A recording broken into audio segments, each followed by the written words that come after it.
I agree with all of you.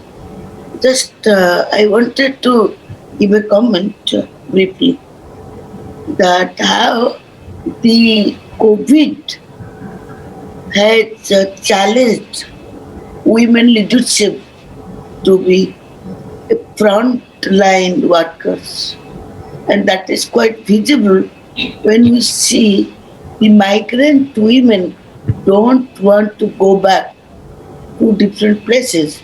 Instead, they are producing locally suitable vegetables, fruits, and other leafy vegetables which would fulfill their requirements.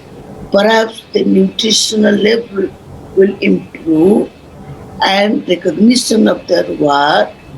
In this case, the market will dominate, will not dominate, but it will be subservient to the needs of the people. Here, the community will decide, and in this case, Panchayat leadership will take it. That is one aspect. The other aspect, let us go to Sindhu border. It is the women farmers who are, standing in front of men, and they are telling that until these farm laws are repealed, we are not going to go back. I don't know whether Modi government will oblige or not. But here also, the women leadership is very big. There are many such leadership, many examples. These are two important examples which I thought I should tell. I mean, keep So this is not a question. This is the supplement, right? comment. I said. Yeah, common kind I of. did say it is a comment. Yeah, that is very well understood. So I think, request for 2 minutes to each of the panelists. I mean, Professor Mathili first, because she has not yet spoken. Mathili,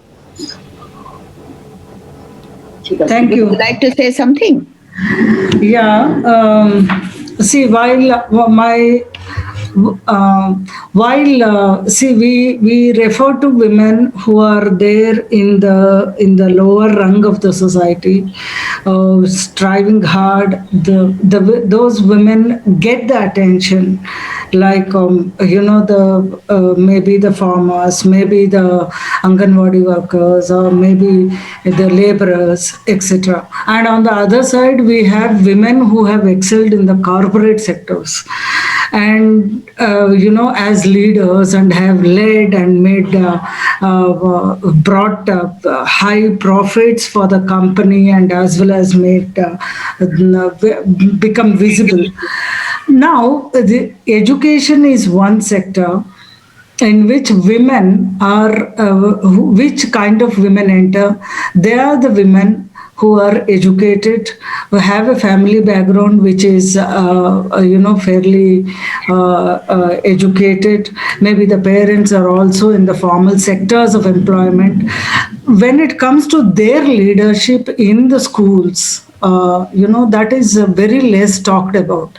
So Kirk, why in one place she asks, while women in development and gender and development speak about these two and draw examples of leadership, where are the teachers in this vid and gad? And that is something that comes to me quite often, because when we are talking about leadership, we assume that the educated, employed women in the public systems like education, or the health, or other social security networks, we really do not look at them. And here is one place where the women's struggles and the voices are unheard, despite working hard and despite leading from the front also. In India, especially, we have not made a dent in the area of leadership of school heads. One of the preliminary, one of those first works I happened to lay work on unconsciously, since I thought that it is an interesting area. But it was found that this was one work which got exclusive attention on women as leaders. Earlier, it used to be like women as a category was considered, women leaders, that is the principals or HMs, were included, submerged under the category of teachers. There was no distinction between the teachers and the women who led the schools or who are education officers. So one of those critical important areas that we need to take up in our country as a discourse to begin on women leadership is in the area of educational leadership. We do not have. So even in terms of policy, when Govind Kelkar madam was trying to address this question of policy, our recruitment policies are gender neutral. In terms of recruitment policies in most of the states, they are gender neutral. So it comes on seniority basis or it comes through direct recruitment. If there is a merit, yes, you get in. But after having got in through the merit and through the direct recruitment competitions and all, how do these women perform? Where are they? How are they negotiating and navigating with a system which has got its own beliefs and values that are drawn from the larger society, which is mostly patriarchal? So this becomes very important when we are addressing some of the important areas of learning deficit in the country. While the women teachers are seen as very good, very appropriate to teach in the classrooms, why women are not seen as that good and appropriate to lead the schools, to lead the education systems, is something to be tapped. That's the policy intervention that we need to take also. Thank you so much, Professor Mathili. I need to apologize. I have to now go for vaccine to take, and in 10 minutes I have the appointment, so which will take going to the center where I have the appointment. So Professor Nityanand has very kindly agreed to chair the session.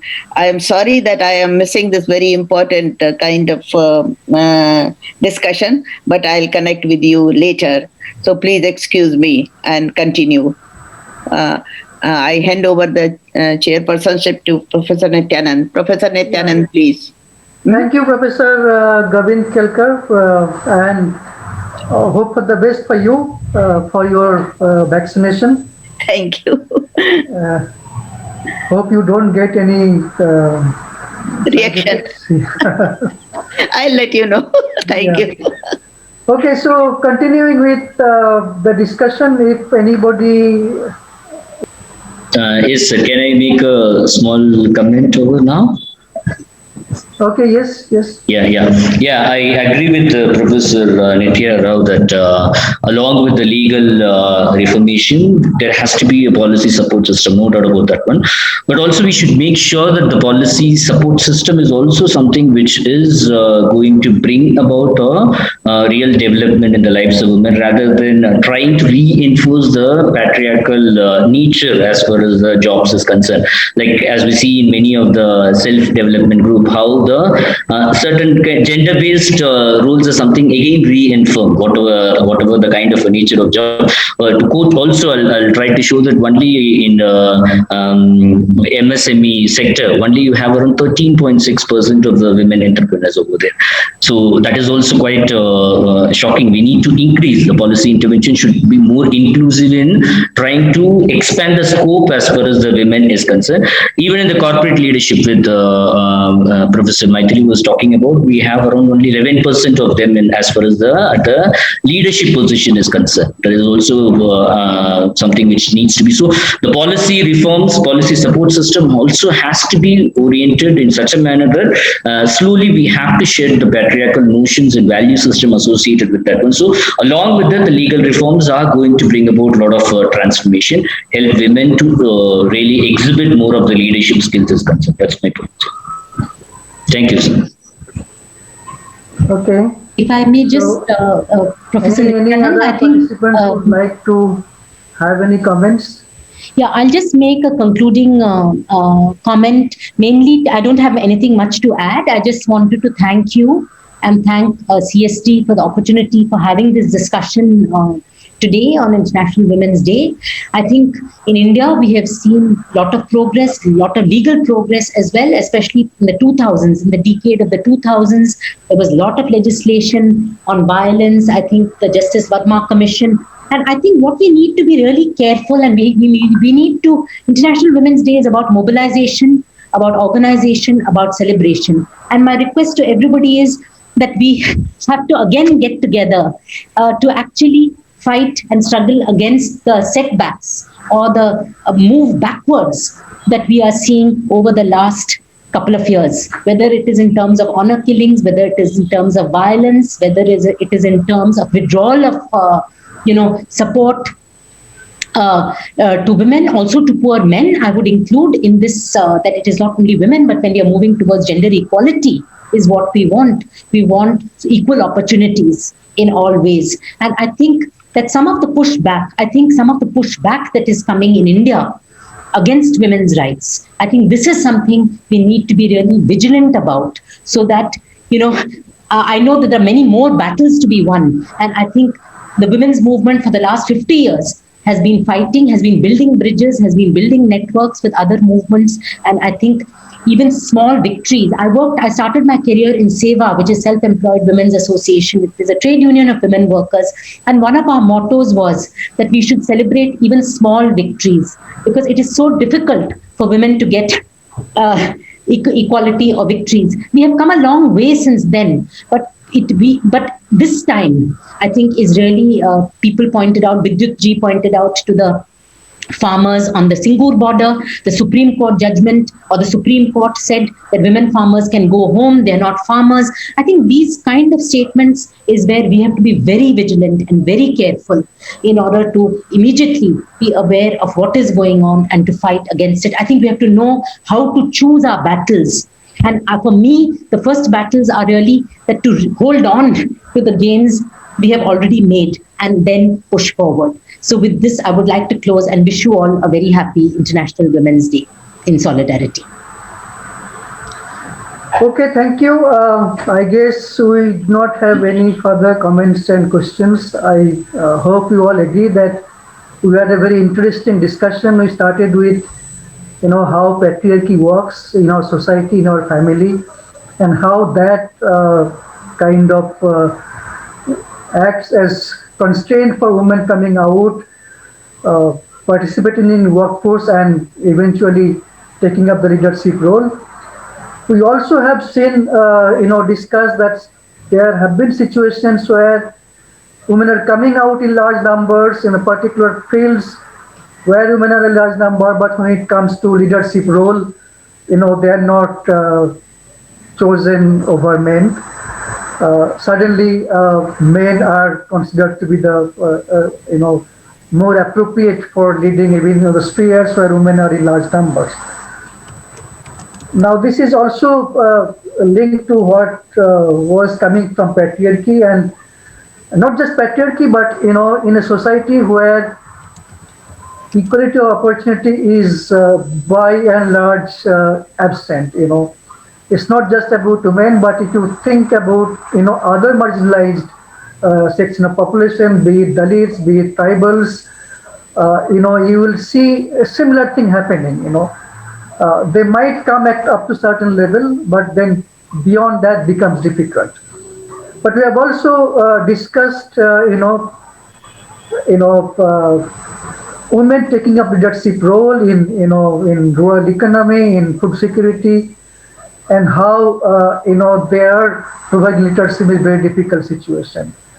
So the crux, I think, is that the major challenge is that equality of opportunity, which has also been highlighted by the speaker, that whether it's women, whether it's Dalit, whether it's minorities, whether it's tribals, and people coming from poor background in general, who are not empowered to be, from their birth, always find it difficult to go up, So because our society is very feudal also.